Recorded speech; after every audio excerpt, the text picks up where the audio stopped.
Noon in a small town called Sichar. The sun is directly overhead, which means there is no shade anywhere, which means nobody with any choice in the matter is outside. The women of the town drew their water hours ago, in the cool of early morning, together, the way women have gathered at wells since before anyone wrote anything down. They came in groups. They talked. They went home before the heat became unbearable. One woman did not go with them. She waits until the town empties. She waits until the streets go quiet and the shutters close against the light. And then, alone, in the worst hour of the day to be carrying anything heavy, she walks to the well by herself. You already sense something is wrong here. You don't know what yet. But you know a woman does not choose noon over morning, isolation over company, unless morning and company have already cost her something she can't afford to pay again. We'll get to her. Stay with me, because before you can understand why she was alone at that well, you need to understand a question that had been asked, argued, twisted, and fought over for 1,500 years before she ever picked up her jar that day. Does God allow divorce? Ask that question in a room full of Christians today, and you'll get 5 different answers, most of them delivered with total confidence, half of them contradicting each other. Ask it in first-century Judea, and you'd have started a fight that already had 2 sides, 2 famous rabbis, and a body count of ruined reputations. This is not a story about a rule. This is not a story about a loophole clever enough to let you remarry with a clean conscience. This is not a story about who wins the argument between the strict side and the easy side. This is a story about what God actually said, not once, but 3 times, in 3 different centuries, standing in 3 different rooms full of people whose hearts had already been broken before he opened his mouth. A lawgiver at the base of a mountain, writing legislation for a nation that had just spent 400 years as slaves. A prophet told to marry a woman who would betray him, on purpose, as a sermon he'd have to live inside. A rabbi from Nazareth, cornered by men who wanted him to pick a side in an argument he never agreed to enter. And a woman, alone, at a well, at noon. By the end of this video, you'll know exactly what Moses permitted, exactly what Jesus meant when he said, "except for," and exactly why the God who says, "I hate divorce," is the same God who kept walking toward the very people divorce had wrecked. Let's start at the mountain. Picture Moses, near the end of his life, standing before a nation camped on the plains of Moab, about to hand them the last of the law before they cross into a land none of them have ever seen. These are not people with centuries of legal tradition behind them. Most of them were born in the wilderness. Their parents were slaves in Egypt, property, bought and sold, with no right to their own marriages, their own children, their own bodies. Moses is not writing law for an ideal society. He is writing law for a nation still learning how to be free.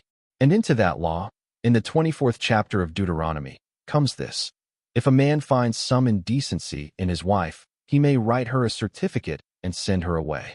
Here's what most people miss. That certificate had a name, karathut. The Hebrew word means a cutting off. It comes from the same root used for cutting a covenant, the same root used when God cut covenants with Abraham, with Israel, with a knife and blood and a promise. Even in divorce, even in the worst moment 2 people can share, the law demanded something formal, something in writing, something that couldn't be done in a fit of rage and denied the next morning. That protected the woman. In a world where a husband could simply throw a wife into the street with nothing, the certificate gave her something powerful, proof. Proof she was free to remarry. Proof she wasn't property abandoned without explanation. But Moses left one word dangerously undefined: indecency. What counted? Fast forward more than 1,000 years, and 2 rabbis are arguing about exactly that question in rooms full of students. The house of Shammai says indecency means one thing and one thing only: sexual sin. Nothing less qualifies. The house of Hillel disagrees. Indecency, they say, can mean almost anything. A ruined meal, a raised voice. One of Hillel's own students, Rabbi Akiva, takes it even further. A man may divorce his wife, Akiva says, simply because he's found someone he likes better. This isn't theory. It has a name attached to it.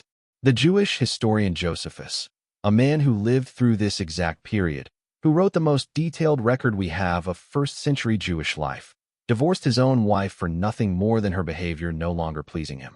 One sentence. No trial. No accusation of unfaithfulness. Just, she stopped pleasing him, and the certificate was written. That's the world the word indecency had been stretched to fit. A word meant to protect the vulnerable had become a word used to discard her. But it gets stranger.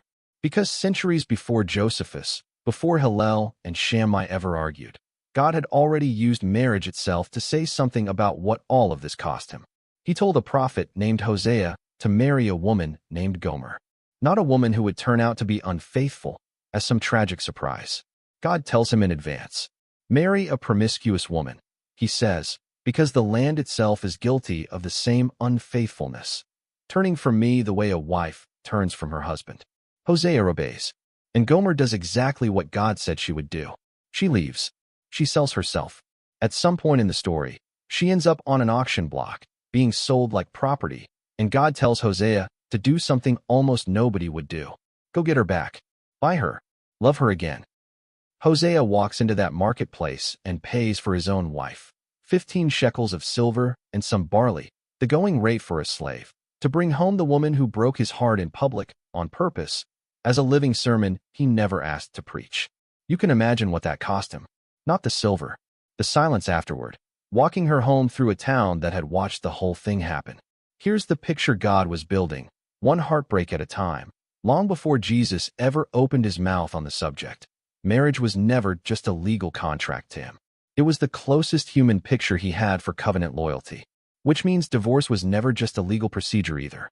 It was a wound in the one relationship God kept using to describe himself. So hold that thought. Moses, the certificate, Hosea buying back a wife who betrayed him, because every single thread you followed so far leads to one moment. A group of religious lawyers walk up to Jesus with a question they already think they've won. Before you get there, if this kind of every X-explained breakdown is helping the Bible make more sense to you, hit subscribe. There's a lot more like this coming. And drop a comment. Which side of the Hillel Shammai argument do you think you would have landed on? Say it below. I want to see the answers. Now, back to the lawyers and the trap they thought they'd built. The Pharisees who approach Jesus in the 19th chapter of Matthew are not looking for wisdom. They're testing him, and they think they've built a question with no safe answer. Is it lawful, they ask, for a man to divorce his wife for any cause? Notice the phrase, for any cause. That's not a neutral question. That's Hillel's side of the debate, dressed up as a simple inquiry. If Jesus says yes, he sounds like Rabbi Akiva. Divorce for any reason at all, even boredom, even a prettier face down the road. If Jesus says no, he sounds like the strictest voice in Shammai's camp, and half his audience will call him harsh. Here's the part nobody tells you. Jesus doesn't pick a side. He goes around the entire argument by going backward, past Moses, past Deuteronomy, all the way back to Genesis, to the very beginning. Have you not read, he says, that he who created them from the beginning made them male and female, and said, therefore a man shall leave his father and his mother and hold fast to his wife, and the two shall become one flesh. So they are no longer two, but one flesh. What therefore God has joined together, let not man separate. The Pharisees push back immediately. Then why did Moses command us to give a certificate of divorce? And this is where Jesus says something that reframes everything you just heard about Deuteronomy 24. Because of your hardness of heart, Moses allowed you to divorce your wives, he says, but from the beginning it was not so. Sit with that for a second. Moses' law was never God's ideal. It was God's mercy toward a broken world, the same kind of mercy that let a nation of ex-slaves eat manna instead of starving, that let a fearful people build a bronze snake instead of dying from poison. Permission is not the same thing as preference.